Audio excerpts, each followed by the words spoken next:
In response to the Russian invasion in Ukraine in February of 2022, the U.S. government and its allies began imposing sanctions on Russia. So our allies and our partners did this in concert. They did it together, and they implemented significant trade sanctions. Before we get started with the show, here's a quick word from our sponsor, Global Training Center. As trade compliance professionals, you want to make sure that your procedures and documentation are completed as correctly as possible to avoid any delays and possible fines. We provide a range of trade compliance courses that will fit your needs. From in-person or web training to recorded on-demand courses, we can train one or even thousands on your team through your learning platform or on our portal. We can even customize a private session for your team. Go to globaltrainingcenter.com to find out more.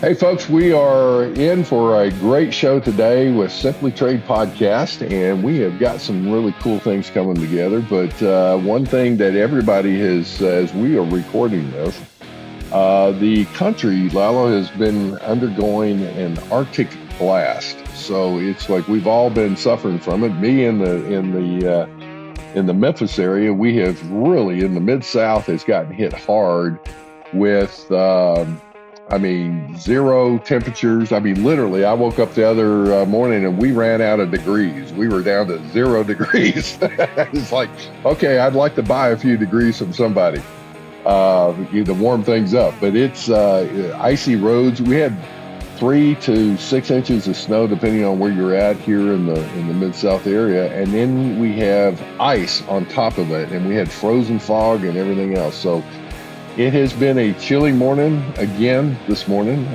but hopefully things will start warming up and melt this stuff off. How are you doing, Lalo? You're faring well in El Paso? Yeah, fortunately, we're very lucky that it's been good. I mean, we do fluctuate up and down, but it's been fair. We're lucky, so yeah, I can't complain. So we can still go out for our walks and runs or whatever anybody does outdoors, hiking and all that. So we're good. Well, we've had a lot of areas here, a lot of folks here in the area that have frozen pipes that are bursting now that it starts getting a little bit warmer, and then it freezes again. And I anticipate in the next few days there'll be quite a few more that'll be going on. But anyway, hey, listen, we have got a great show today. This is one of those for our listeners. If you do any kind of business internationally, especially if you are financing purchase orders or using letters of credit, or if you are doing some things, this is a show you need to listen to.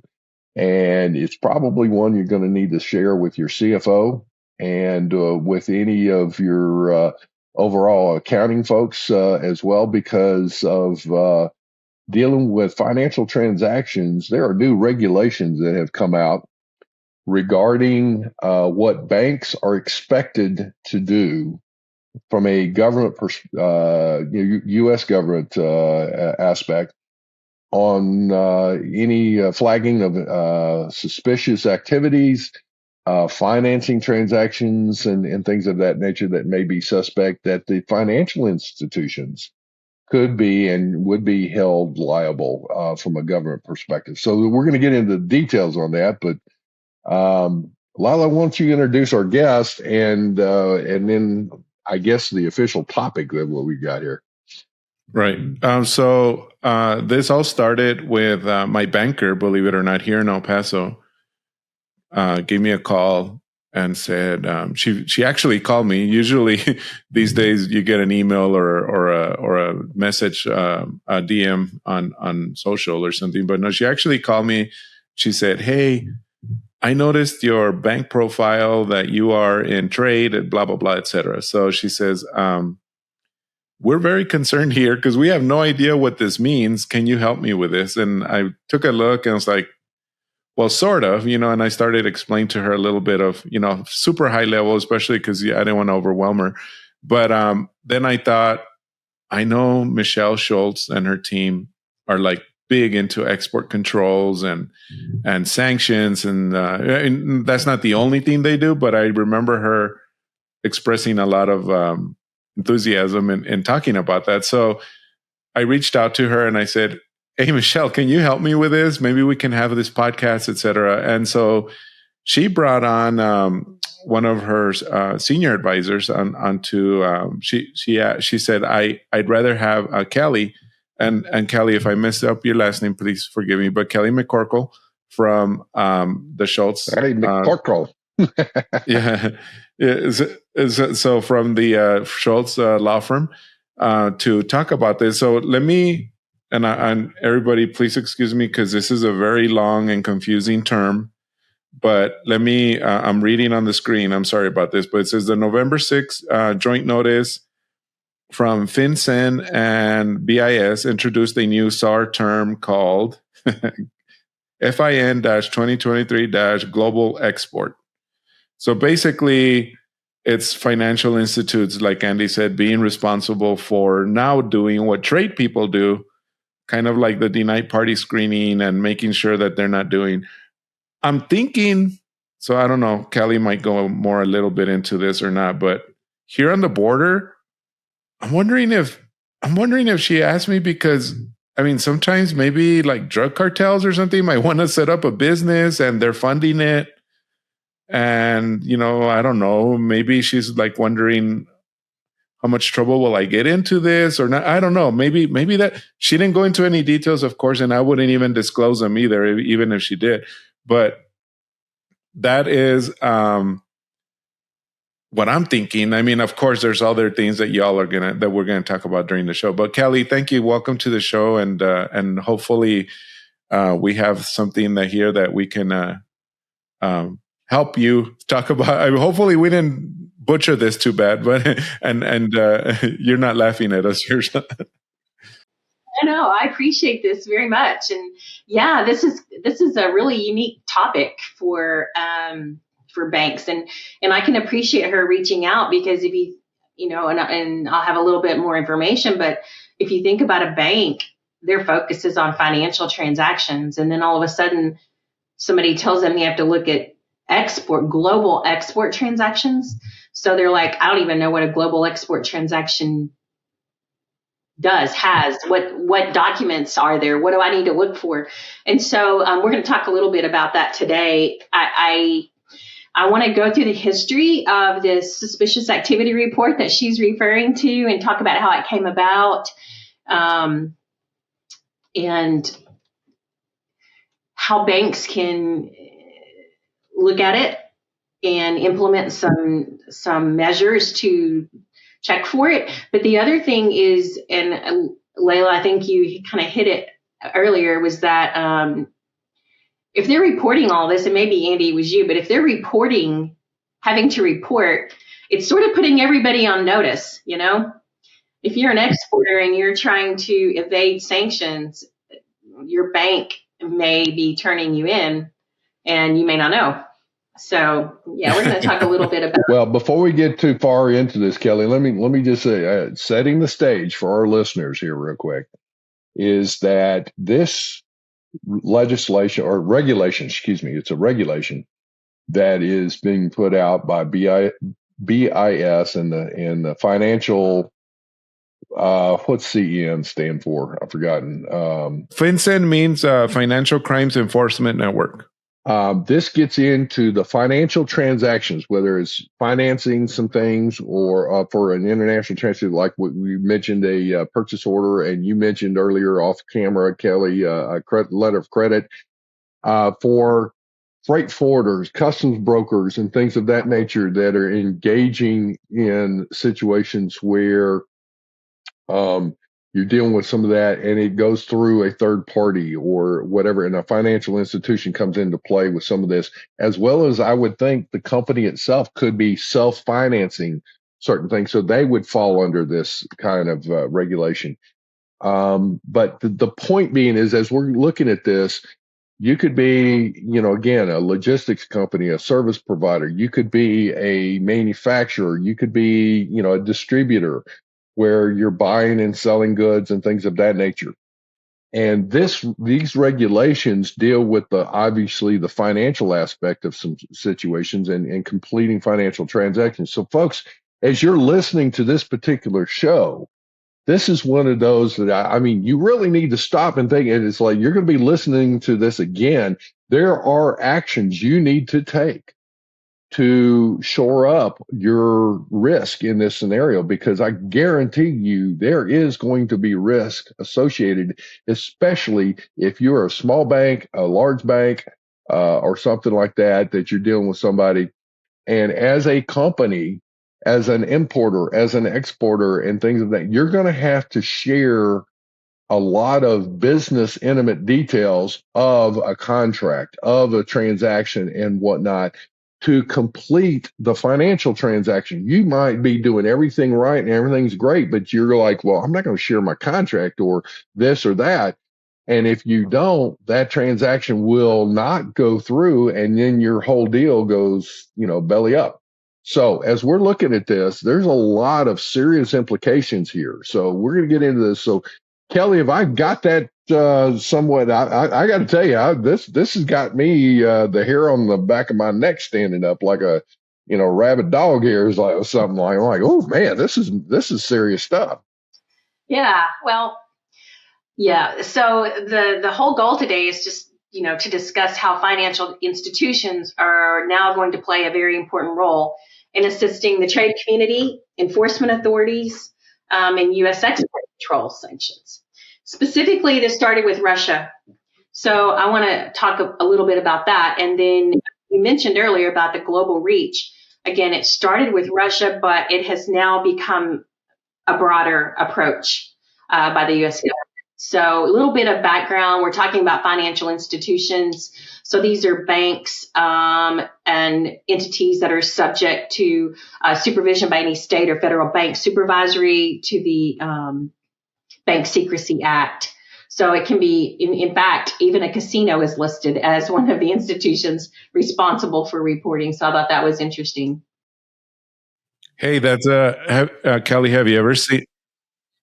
Kelly, have you ever seen? What's the name of that show on Netflix? It's a casino, and they do exactly. They would be subject to this. So anyway, I don't know if you've seen that. It's. I can't. I'm not sure what you're referring to, but yeah. So we have all heard about the $10,000 amount. Typically, if you travel, you need to have less than $10,000. And we've heard that folks that deposit money, they try to circumvent regulations by depositing less than, like they'll break up a large amount into smaller increments. But the banks are responsible, financial institutions, I should say, are responsible for reporting cash transactions that exceed $10,000 in a day. And so that's just part of their normal daily work. There are other reporting that they do, but that's one we're kind of familiar with.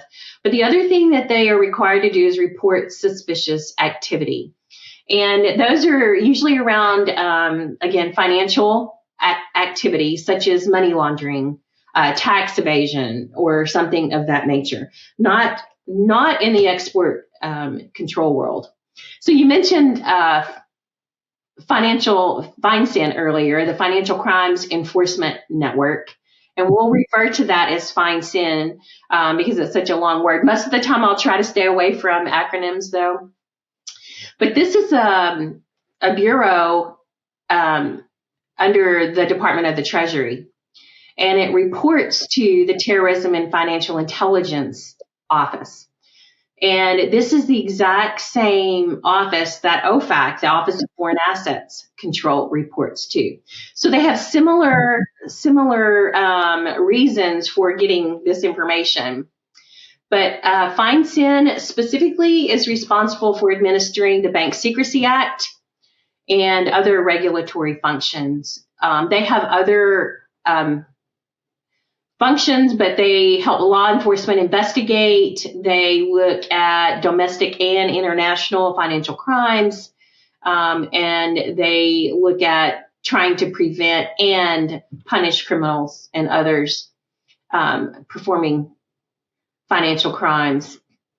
But the focus of our discussion today is going to be that intersection. We want to look at where financial institutions that are required to report certain things now are required to report export controls. With that, let me just jump in again. It's like, so give, maybe the most common, there's going to be several transactions, but what would be the most common financial transactions that we're talking about that the banks, so that they can put it in their mind here of operationally as they're doing business, what area that they will be looking at here is when we're talking about these regulations taking effect? Banks are already required to perform due diligence on clients. So when someone opens an account, they need to know who they are. There's other reporting, for example, if someone opens an account, you need to find out, like a company, who are their beneficial owners? Are these beneficial owners denied parties? Are they politically exposed persons, which may indicate there's potential for bribery or something of this nature? So they already do some of these things. So they're just going to have to now look at the details, not just the financial aspects, but paperwork that goes along with some of the work that they do. Getting into it, I was looking at it like, for example, the financing of a purchase order or the transaction of using a letter of credit. Those are two types of things right there. So that as we're talking through that, that's why I'm saying is like, I want people to understand those are just two aspects. There's going to be others, but let's just look at it from those two perspectives. I'm thinking those would be two of the most common and volume-wise transactions that a financial institution would get involved in regarding, export, transactions and things. Would you agree with that, or am I off base? No, not necessarily. But we'll take, for example, a letter of credit. So a letter of credit, they agree to, someone agrees to pay money for goods received.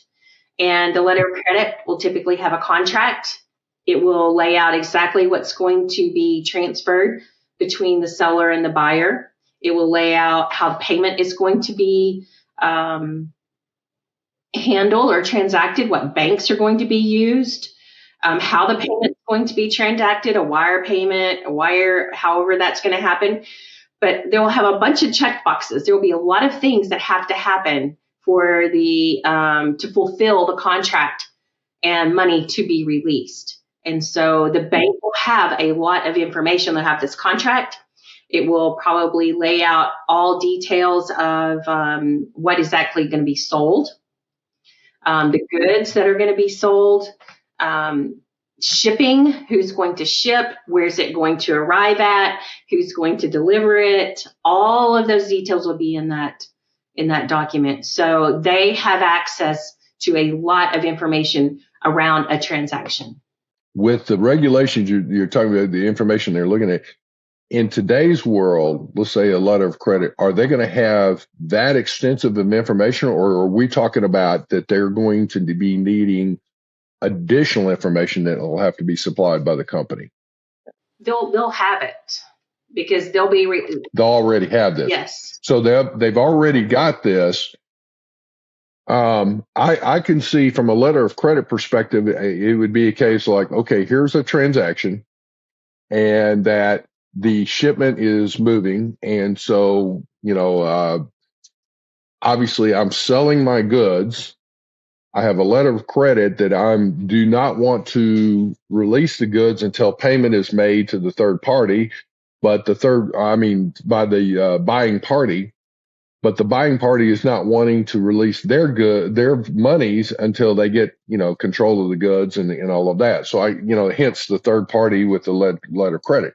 I get that scenario. What I'm seeing in this transaction is basically banks are looking at it going, okay, I should be getting the funds at a certain point or releasing the funds at a certain point based on the freight's supposed to arrive via ocean, rail, truck, whatever it is, air cargo.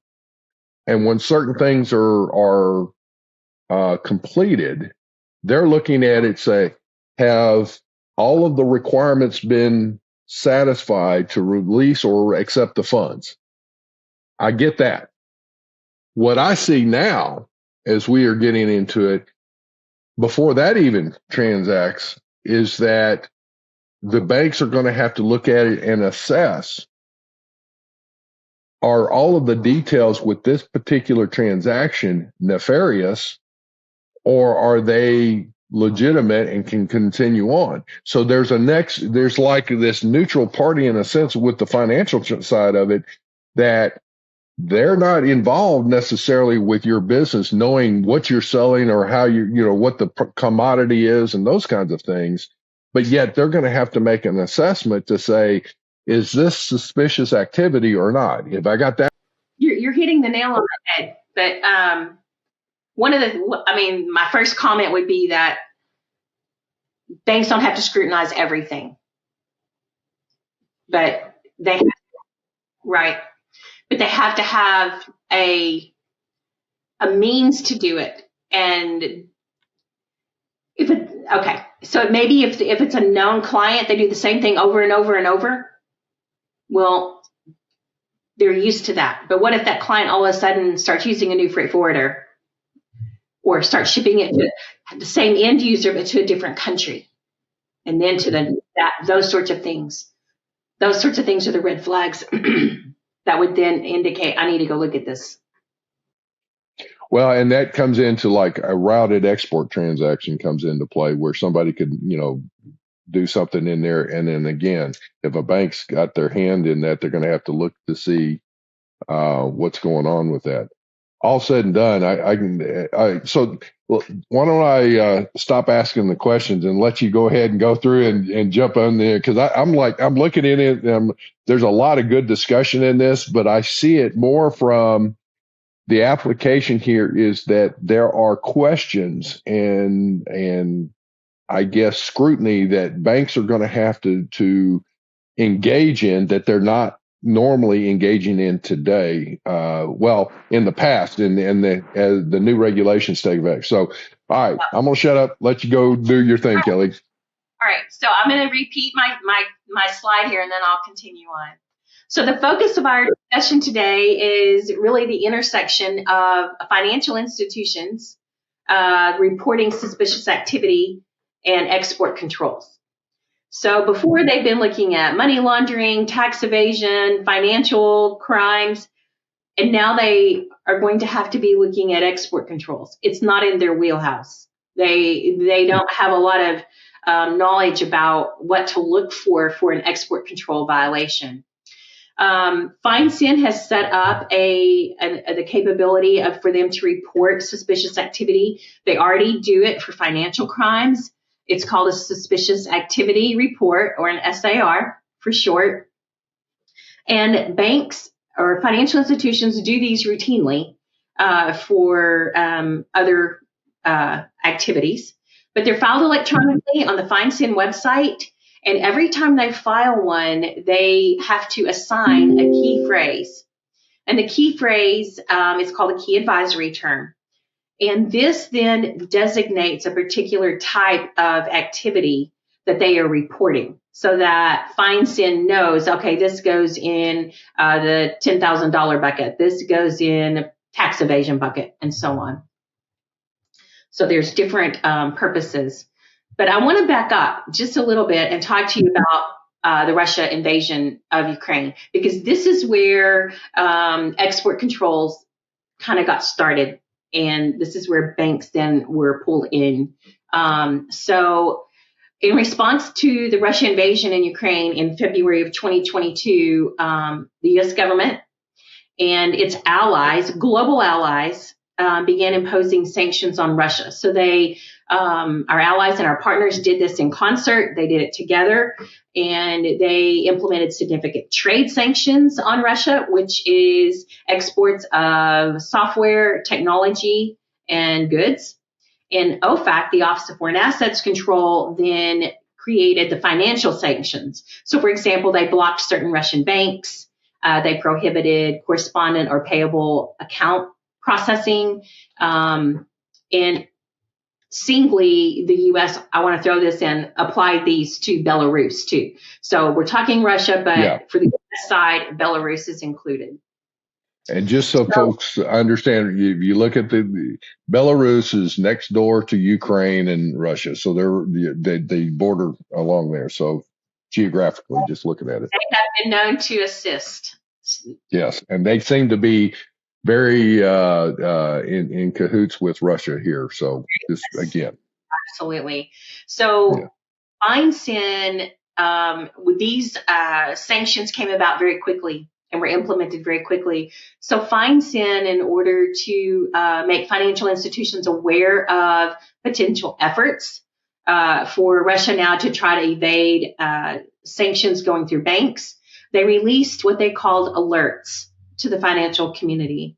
So they released 2 in March of 2022 and 1 in April of 2022. The alerts are fantastic. They are very concise. They contain a lot of information. They have a lot of references so that the reader can go and dig in a little bit more to understand exactly what's happening. But just briefly, they talk about financial sanctions compliance, the background on why the sanctions were implemented. They give financial institutions red flags, indicators, what to look for, the way Russia may try to evade financial sanctions. They talk about the significant activity report that we're going to continue to talk about in a moment, and how to file those, and some due diligence that financial institutions are obligated to continue. Again, this is part of the financial institution's responsibility in filing this suspicious activity report. And I talked about the key term. So the first one was on financial sanctions themselves. The second alert talked about luxury goods. So now we're talking about something different. So banks could understand that now they need to look at something different. And then the third one had to do with corruption. Public corruption. But now we're getting more into the meat of what we're talking about today. In June of 2022, FineSyn and the Commerce Department, which is part of the Bureau of Industry and Security, released a joint alert. Now they're requesting financial institutions to be vigilant in watching for export control evasion activity.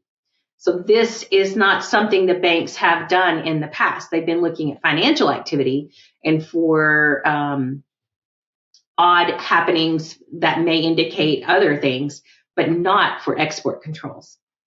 So this was new, and it was it's a first of its kind joint alert. And the key term used here was Russia BIS. So when financial institutions file with FineSyn, they key it as Russia BIS. The joint alert also gave background of what export restrictions apply to Russia, talked about commodities of concern for possible export control evasion, because we've heard all the stories about Russia needing items for military purposes, and how they're ransacking commercial items to get these things.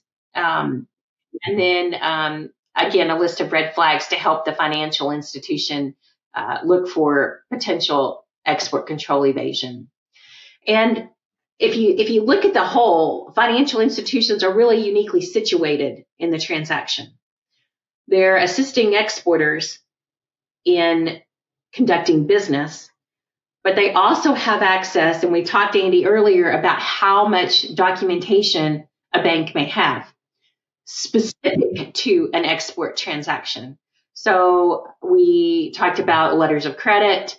They know that wire transfers, they need to be checking the origination of those, correspondent accounts where there's multiple movements of funds, lines of credit for businesses, like if you have a business client and they're in a certain business, and now all of a sudden you see a lot of activity in their account, they're exporting where they weren't before, or their business was exporting, but it all went to South America Now, all of a sudden, they're shipping to Hong Kong or they're shipping to the UAE. Something out of the ordinary. And so that's what the alerts were provided for, to help financial institutions understand what they have and how to use it to potentially look for export violations. And again, these are all potential because the bank doesn't do the investigation. They just file the report and say, this is what we have, and this is what we think it might be in concert with. Export documentation also, if they're helping with financing, letters of credit or a line of credit, they may have the whole package. They may have the end-use certificates. They may have knowledge of the export documents, exactly what was exported, and contracts. That it would be a red flag, would be somebody where you have the transaction, everything's going well, and then in mid-shipment, there's a reroute request going on. And that is a major red flag, and that's one that, you need to look at it and stop all scenarios there. And so in looking at it, this is one of those things too, from a from a company perspective. You could have people out there, they're working on, getting a sale and whatever. So your sales folks are out there and they close a deal, working on it as it's going through the process. Then all of a sudden there seems to be this tight timelines, almost unrealistic, trying to get the transaction pushed through fast and get the goods going and whatnot. Again, if it looks like it's a great deal, but then all of a sudden there are people being unrealistic with the delivery times and whatnot, that could be a red flag that says this requires greater scrutiny. And in the end, here's the other thing: is that okay? The transaction may go through, because of acquiesce to the pressure or whatever, and the transaction is completed or whatever. But in the end, you may be out the goods. The bank is held liable, and the monies are out there, and somebody's going to get come into a loss, or even if you get paid for it. But then there's the risk where this turned out to be a nefarious bad situation. So it's now you've got everybody's kind of covering their tails here on this one. It's like you're better off to do the due diligence up front. I will say, due to time, we need to kind of wrap this up. But I get, as I'm looking at this is one of those that, folks, you need to look at it from a company perspective, from a financial perspective, definitely on the financial side of things. If you are a company that's financing parts of supply chain, UPS, FedEx, and some of the others do that. This comes into play. Some of the big logistics companies and all that do some of those kinds of things. There's a new aspect here that, from a financial perspective, you may be doing due diligence in the service provider end, but from a financial, it takes on a little different. So with the banks and all that, this is one of those that you need to engage in some strategic planning and risk assessment. It would be good, and my suggestion would be to engage in some experts. Case in point, the Schultz law firm there. And I love y'all. Y'all are fantastic. Folks like myself and others. I'm not trying to be a self promoter here, or some other consultants that out there. Just engaging in this discussions. It may come back and go, we're in good shape. You're fine. But it would be one of those, just to engage in having somebody being able to have the knowledge is, well, let me ask you this question, or have you looked at it from this perspective, to challenge that. So if you're an executive of a freight forwarder or logistics company, if you're a company that is doing business internationally from a selling of goods or services, and especially if you're a financial institution and all that, this is one of those that you need to pull the right parties together, sit down and have a conversation and look at this. I guarantee you almost every single entity out there has got some action to take on this, but Kelly, if I wrap that up pretty well as far as the next steps, what should I do with what we just talked about? Yes. Banks, financial institutions. I'll just throw these words out there: training. Because, like you said, find somebody who can help you understand and how to implement some controls for export violations. I mean, again, it's not intuitive. So do the risk assessment. Where are your highest risks in your bank, and focus on those. Some simple ones, denied party screening, you're already doing that, but just make sure that any new screening list that's released, it's implemented and you're screening against it. Make sure that your screening software rescreens frequently. There's a lot of little things that can happen to make it better. And again, the Bank Secrecy Act requires them to have this infrastructure in place. They're already doing a lot of it, but it will require a lot of details, a lot of processes, procedures, training to implement new things specific to export controls.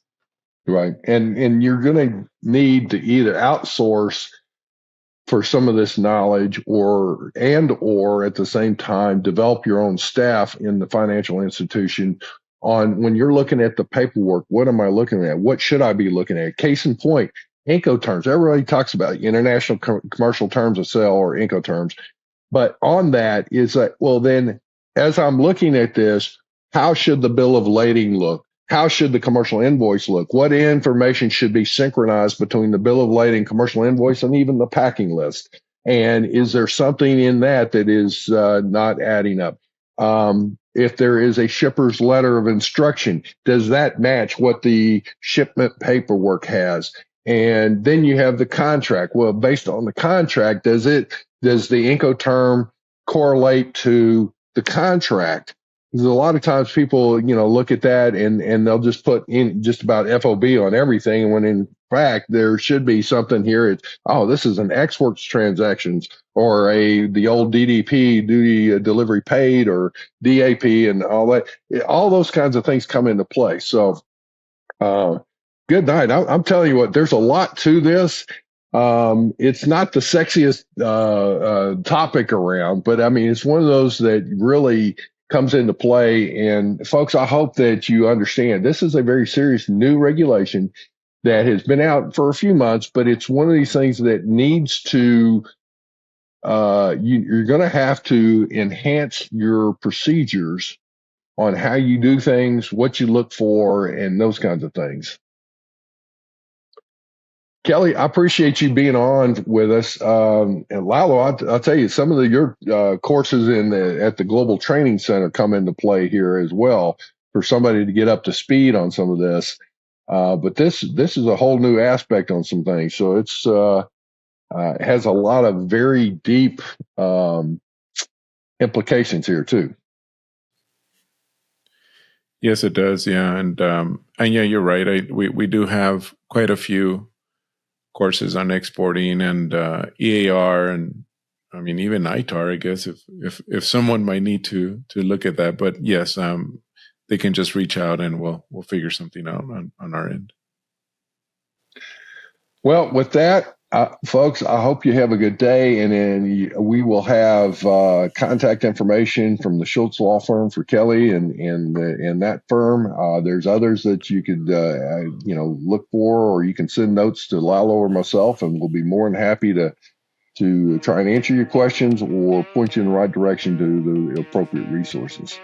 But for now, what we're going to do is sign off and let you have a great day. Thank you, Kelly. Yeah, this was great. Thank you very much for joining us. SimplyTrade is brought to you by the generous contributions of Global Training Center. You can follow the show and GTC on LinkedIn or Twitter and other social networks. Make sure you check out the show notes in the description for a full rundown of today's show with all the important links. Also, make sure that you share this with a friend and subscribe on your favorite streaming platform. We really like hearing from you. If you enjoyed the show, make sure to rate and review wherever you listen to this podcast. If you or someone you know would like to be a guest on the show or would like to sponsor SimplyTrade or suggest any topic you would like for us to discuss, please contact us via email at simplytrade@globaltrainingcenter.com, or you can DM us on Twitter at SimplyTradePod. Thank you again for the privilege of your time. Happy trading. SimplyTrade is not a law firm or an advisor. The topics and discussions conducted by SimplyTrade hosts and guests should not be considered and is not intended to substitute legal advice. You should seek appropriate counsel for your own situations. These conversations and information are directed towards listeners in the United States for informational, educational, and entertainment purposes only and should not be substituted for legal advice. No listener or viewer of this podcast should act or refrain from acting on the basis of information on this podcast without first seeking legal advice from counsel. Information on this podcast may not be up to date depending on the time of publishing and the time of viewership. The content of this posting is provided as is. No representations are made that the content is error-free. The views expressed in or through this podcast are those of the individual speakers, not those of their respective employers or Global Training Center as a whole. All liability with respect to actions taken or not taken based on the contents of this podcast are hereby expressly disclaimed.